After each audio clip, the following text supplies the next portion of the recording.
Sunday chat, Sunday conversation, I should say, and with Brian Neubert and Tom Dienhart.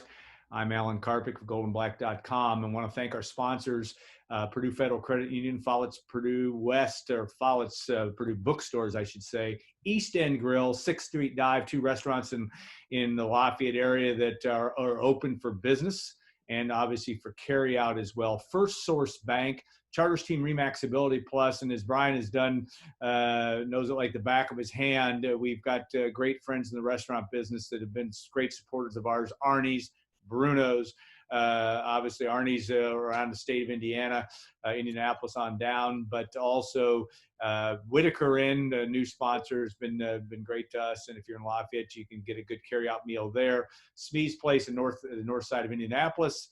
And Triple X was there this week sitting outside. Pretty good experience during this pandemic. So we're grateful for all of our sponsors and people who have been behind us during the good times and the not so good times. But Brian, I'm going to start our Sunday conversation.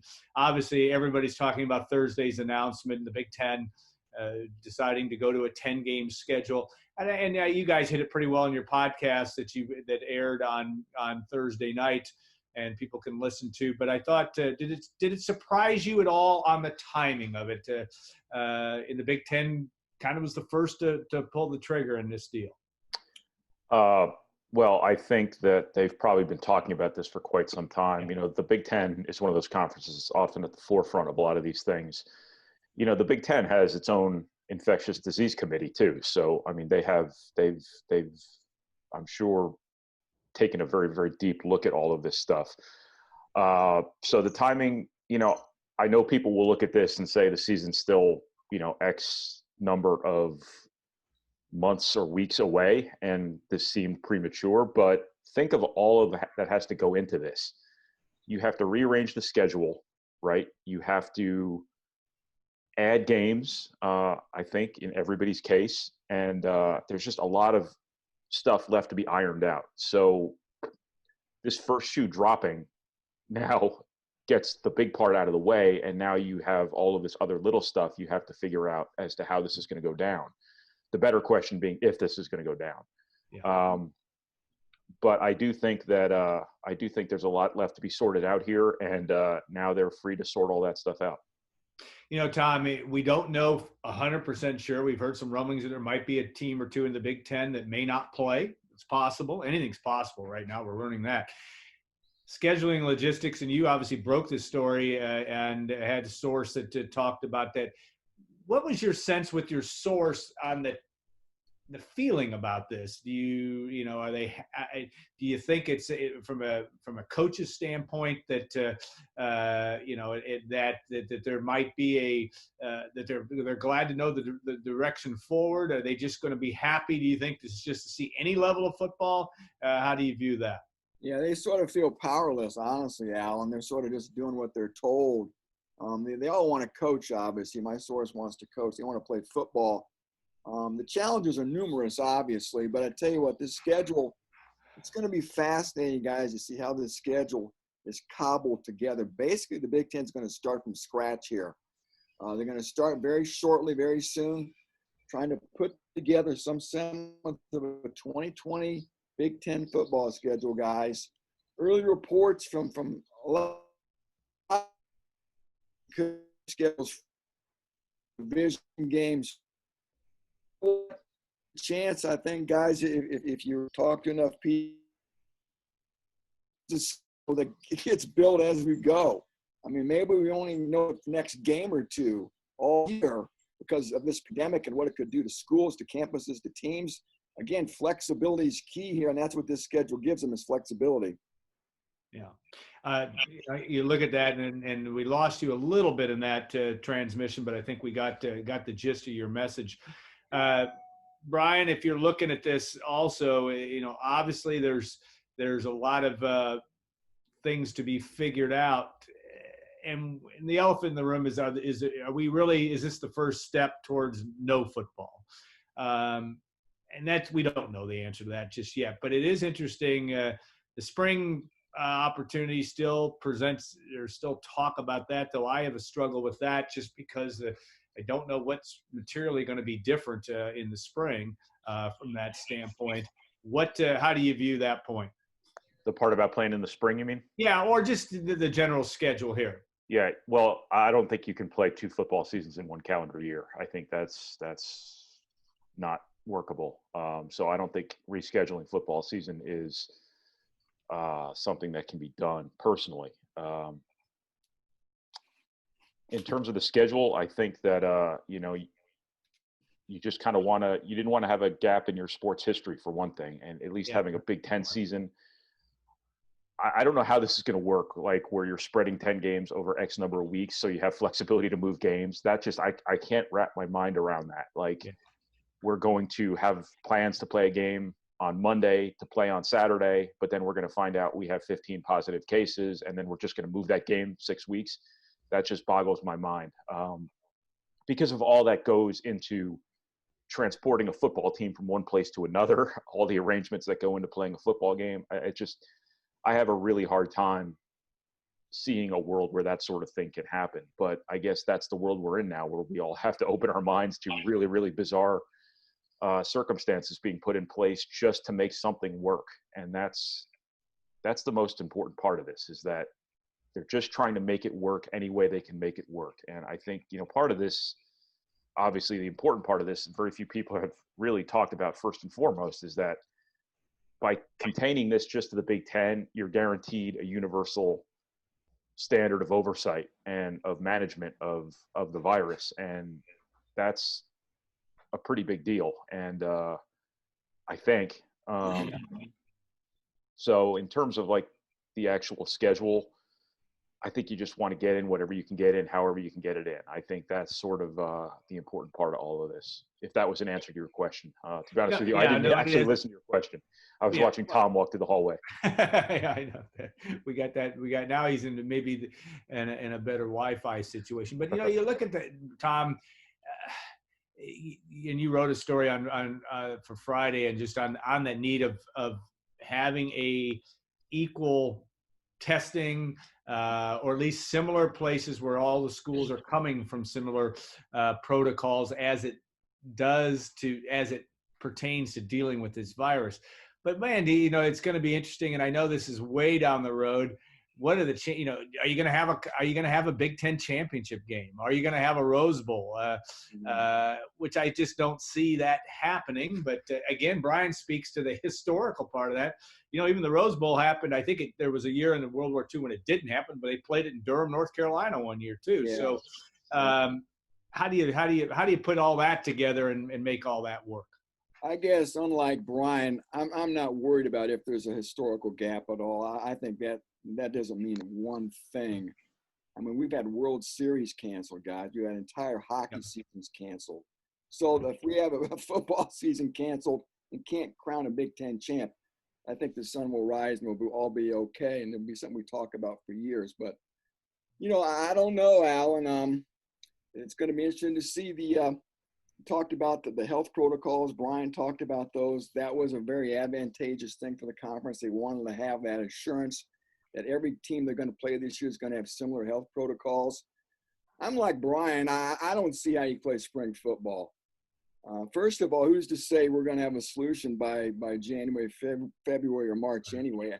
I honestly don't want to be a wet blanket here, but I just don't know how you can play football under these circumstances. Football, as you guys know, the viewers know, it's a unique sport that involves a lot of people in close proximity. It just seems a sport that's rife for massive infections. And again, to play football in the spring as well, guys, even if we get a vaccine and they can play, are you really going to ask these kids to play upwards of 18 to 22 football games in a calendar year? Really? Tough. I mean, Brian always talks about bad optics. To me, that's the epitome of bad optics. These aren't highly paid professionals represented by a union. These are still college students, the last time I checked. So, again, I'm all for playing football. Some people seem to think I'm anti-football. I love football. I have my whole life. It has been my life. And I want to see this happen. But golly, the more you hear, the more you read, you may be able to play golf, have drag races, have stock car races, maybe play basketball even, but football, I don't know. It seems like it's going to be a heck of a challenge. Brian, you look like any comment? Because I think the optics of this are becoming. It's a fine Terrible. line. We understand that this is financially a death knell, maybe for athletics. Yeah. And Alan, that's why they're trying to jump through these crazy hoops. We all know it. Well, there's no doubt. Because look at the Ivy League. The Ivy League is not addicted to money. They're not enslaved to all this TV revenue. Their only concern, guys, is what? Safety. So what they do? They canceled the whole thing, right? Yeah, and yet, we like the fact, our business likes the fact that they play football. So I get that, and I struggle with that on a daily basis because you're right. The optics of this are really problematic. I think everybody kind of gets that, but we also know the elephant in the room is it kind of needs to happen. Right? And Brian, I cut you off last time. Go ahead. Yeah, if we posted this video on Twitter, there would be somebody in any second now with an anarchist avatar typing out that Tom Dienhart hates football and doesn't want there to be football. That's obviously not the case. There's not a sports writer in America who's rooting against football this year. There's not a stakeholder in football anywhere in America rooting against football. Everybody wants football. Everybody's rooting for there to be football. But I think you're naive to not look at the magnitude of what they're trying to pull off here. Some of the ethical lines that are being walked, ever so gently, and not understand how big of an endeavor this is to undertake this sport under these conditions. It's just a lot of stuff's got to fall right here for this to be workable. And right now, the best case scenario, obviously, is a schedule that's had 2 games chopped off the top. I've always said about college football, this isn't just something America needs right now. It's an economic issue. And so much of our country's approach to COVID has been from an economic perspective, rightfully so. I mean, there's been no easy answer for these unprecedented times. But this is absolutely positively an economic deal as much as it is an entertainment deal, because thousands of people's jobs depend on this. I think that it's one thing to look at it like, oh, poor Purdue doesn't make their X number of millions of dollars off of whatever they're going to lose this year. Well, it's not just about Purdue. It's about Air Force, which just lost, I don't know, $800,000, whatever it is, for this game coming to Purdue, provided the contract holds up where Purdue doesn't have to pay out. There are athletic departments all over the country that are going to be pushed to their breaking point, if not significantly be past it because of this. And that's going to seriously undermine the NCAA stated mission of providing opportunity, because people are going to drop sports, they're going to suspend sports, they're going to lay people off, they're going to furlough people. This is just an economic catastrophe for the NCAA, top to bottom. And if it weren't such an economic catastrophe from top to bottom, we might not even be having this conversation, because the season might have already been called off. Well, and that it speaks to the Ivy League. I mean, the Ivy League, I agree, took the route. It was maybe technically easier for them, but I think one thing that's also important in the Ivy League situation is the roles of the university presidents. Mm-hmm. And the Ivy League, people poo-pooed the fact that, well, there was athletic directors and in the SEC said, well, that didn't affect us at all. Yes, it does, because presidents talk to each other, and ultimately, presidents are the ones that have to sign off on this now, and I think there's every reason in the Power Five they're going to try to make this happen. I get that, but presidents of Princeton talks to the president of Purdue. There is a fraternity, sorority of sorts between these groups, so there is impact there.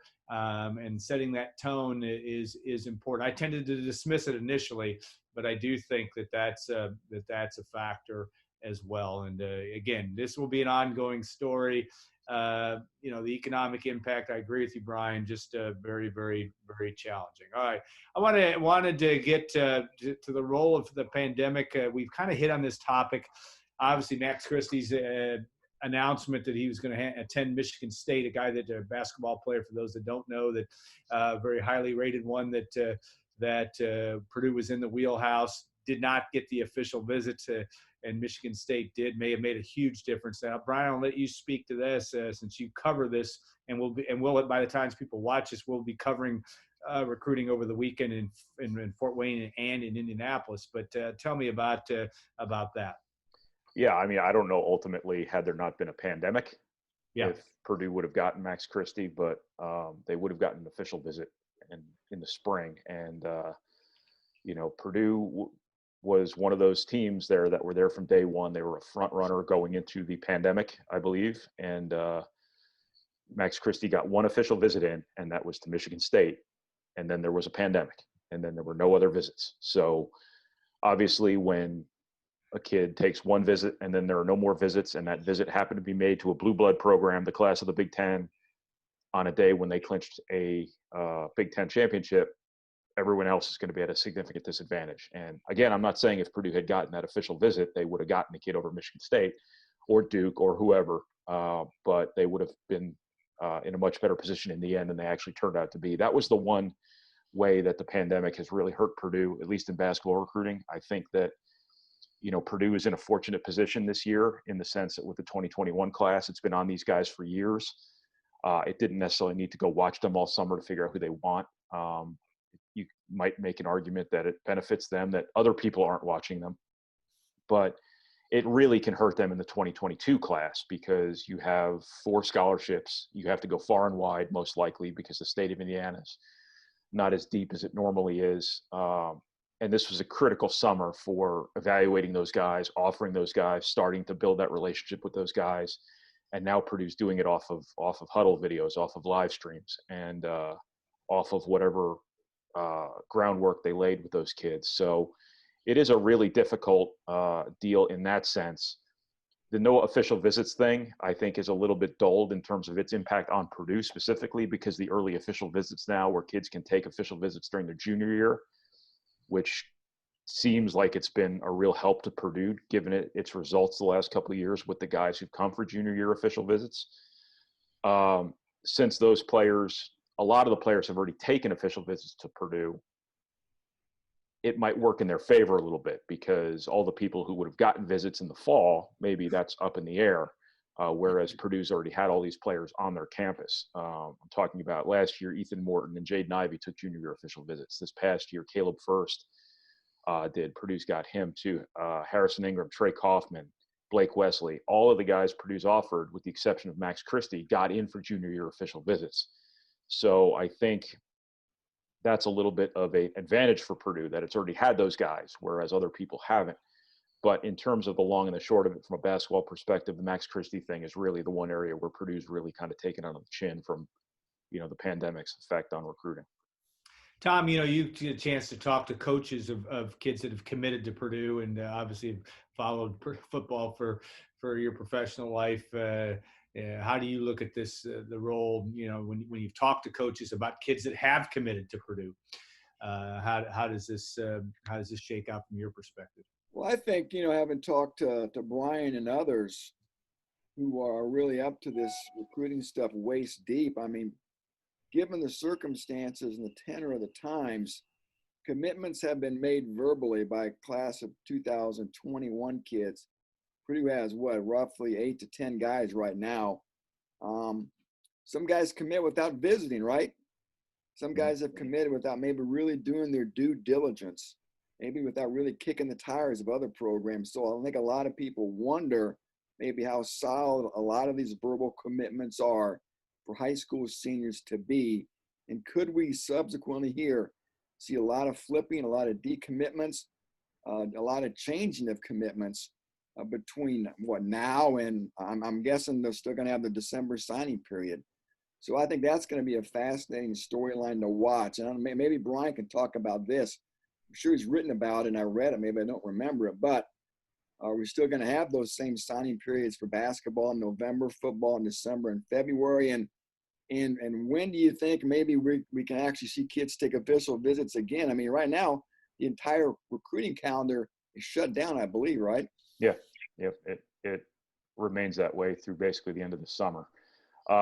It'll be interesting to see what the NCAA does with signing periods. The basketball early signing period comes first. So that's the one that's probably the more pressing matter than the December football signing period. What this is all dependent on is what the hell is going to happen.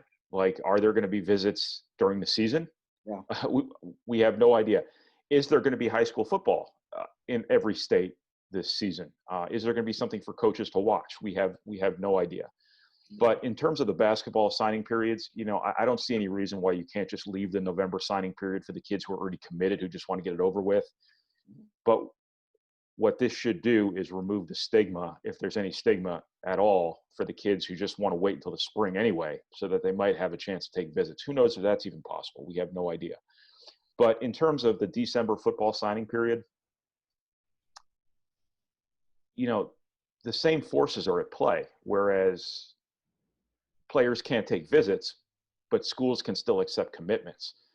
So if you kind of know where you want to go, you still have incentive to commit before that fills up. So I'm not really sure what good removing the December signing period would do.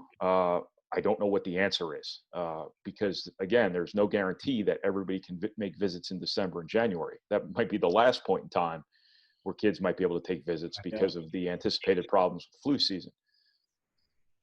There's no easy answer here. And, once again, everything is dependent on so many moving parts, so many unknowns, that it's really hard to say. But I think the overlying issue here is they're really, coaches don't want their commitments or their targets in general waiting until the later signing periods, because coaches want knowns. They want certainty. They want to be able to plan and move forward. I think this year more than ever, I think the stigma of a player deciding not to sign early when they might be in a position to might be off the table, because there could be a lot of chaos here, because there could be a lot of decommitments. There could be a lot of late offers, things like that. But that's all dependent, too, on what coaches are able to watch and evaluate. We don't. Again, all I can do is just throw my hands up and say nothing. Well, and I think you look at that and you say that with no official visits, which I'm having a struggle to see that there's going to be a lot of those, even if they play in the fall, that we don't know the answer to that, kids may, this may be, the musical chairs may not, what's going to change, what variables are going to change for them. And that's what's going to be interesting. One last thing I wanted, because Yanni Karlaftis, obviously West Lafayette, 4-star, Rivals 4-star linebacker, maybe making his decision before we understand, maybe in the next couple of weeks, maybe before that. That's an interesting study as well, because here's a guy that has made official visits to Wisconsin and to Purdue. His brother plays at Purdue. He lives literally right down the street. Does that give Purdue an advantage? Brian, you look at that and say, maybe. I don't know. What happens there? Well, Purdue's got a lot of advantages. But in recruiting, sometimes your advantages aren't always your advantages. And look, we've all been stuck at home for 6 months. What's the first thing we want to do when we don't have to be stuck at home? We want to get the hell away from home. Yeah. You just never know. I mean, I can give you a couple of anecdotal examples of a couple of players who were away from Purdue's campus, away from their teammates, away from their coaches for a few weeks, who, spent time around people who had opinions about their careers and ended up transferring. You just don't know what the impact of being at home for 6 months would have on a player, on a decision, on a recruiting dynamic. I also think, I think Wisconsin's made this really interesting, because I think Wisconsin's done a pretty good job recruiting him, obviously. I think, when you look at Yanni Karlaftis, you see a Wisconsin-style player. I think he's a guy who could be good anywhere he goes. I think he'd be really good at Purdue. I think he'd be really good at Wisconsin. I think he'd be really good at anywhere. But Wisconsin certainly made this interesting. For George, the pull to stay at home was strong. I know, Purdue and the Brahms have put a lot of, as we'd call sweat equity into that family and that whole circle. And, it makes all the sense in the world. But sometimes the thing that makes all the sense in the world in recruiting is exactly what you're looking for the opposite of. I don't know. I've said all along, I'd be surprised if it wasn't Purdue. I'd still be surprised if it wasn't Purdue, but I'd be a lot less surprised today than I would have been a couple months ago if he ends up going to Wisconsin. Well, Tom, you are on the Mount Rushmore of great players at West Lafayette High School, but so is Yanni and George Karlaftis, and maybe Chike O'Keefer and Tom Dienhart are on there. But your perspective on this, obviously, again, George Karlaftis is been a huge hit in his first year, but you don't know. I don't know for sure the dynamic between brothers there. You hear that Yanni's a little bit of his own type of guy, which, as Brian's pointed out, it's hard to know. What does it really work to your advantage if you're close? But he would be a huge get for Purdue. There's no question in terms of a position where Purdue needs help. Yeah, no doubt, Alan. You hit the nail on the head. Linebacker is that one spot on that Purdue defense everybody's got circled with their red Sharpie as an area of concern. They need some players. They need development. You'd have to think, guys, just like Big George, the moment Yanni stepped on Purdue's red brick campus, he'd be in the starting lineup and probably never leave during his tenure in West Lafayette. So, yeah, boy, I read Brian's boiling over stuff. He sort of reiterated the Yanni Karlaftis recruitment up to this point. It's nice to have options. And you guys know, I don't know if you had I know Alan had older brothers. I just had an older sister, but sometimes, you like to do your own thing and spread your wings, escape your sibling's shadow, so to speak, carve your own way. Madison isn't that far from West Lafayette. I don't know all the family dynamics, but I'm sure maybe Yanni is his own man and wants to do his own thing. I think we all hope he goes to West Lafayette. I sure as heck would like to watch the kid. I'm excited. I've seen him play over at Gordon Straley Field a few times. I'm really intrigued by the kid. So we'll see what happens. It's going to be a fun situation to watch. And like Alan said, maybe we get a decision in the next, 7 to 10 days. All right.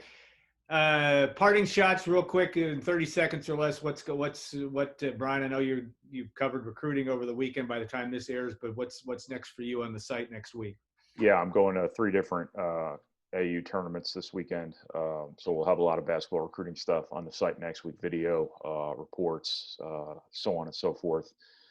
Other than that, I talked to Sasha Stefanovic the other day from the basketball team. Hope to see if I can perhaps talk to a couple more guys for a little bit of off-season basketball stuff and whatnot. And otherwise, just keep plugging, I guess. Yeah, that's right. Tom, anything in particular for you? Well, I'll keep monitoring the situation, so to speak. Just the tenor of college football, how it impacts Purdue, obviously in particular, the Big Ten in general. Following up with making phone calls to people. Still the catching up stories. I've got one coming up with Roy Hairston, who I'm sure all the viewers remember during his Purdue tenure. I've talked to Ian Stanback. I talked to Tony Visco last night. Yeah, one of my all-time favorites from a Canadian in the mid 80s. I got that statistical story I want to run. And I'm thinking about looking at non-conference schedules, the fact they've been eliminated now, guys. Maybe looking conference-wise, who that benefits and maybe who it doesn't benefit. And I've got a few other things in the can I want to keep poking around at too. I'm going to see Roy this weekend. I'll be sure to get you a photo. Yeah. What a good guy. I'm sure you know him well, Brian. Just a great guy. He is. Very good player, junior college player that came in after Glenn Robinson and did a very good job for Purdue. Yeah, it is an interesting deal on that. There's just a lot of different variables. I had a conversation with Mark Herman and Tim House. Both it was a John Purdue Club focus, but really interesting a little bit on the not only the environment in fundraising and what this means for Ross 8 Stadium. I thought they had some interesting things to say. We'll have that on the site early next week. They have a big job to do in that front. So, guys, have a great. Brian, I've exchanged emails with people at Daktronics.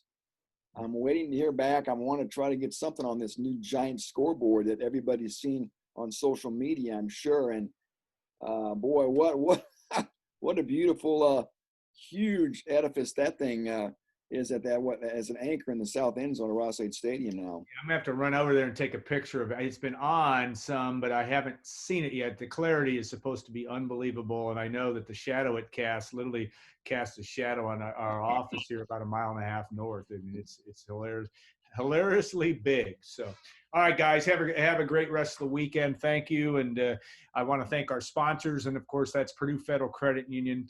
6th Street Dive, who is still open for business, and East End Grill, First Source Bank, Follett's Purdue Bookstores, and of course Charters Team Remax Ability Plus for all your sponsorship of us and the restaurants.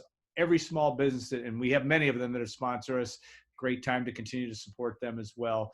We're grateful for all of them. Have a great week. Thanks for watching and listening, and we'll look forward to talking next week on our Sunday conversation.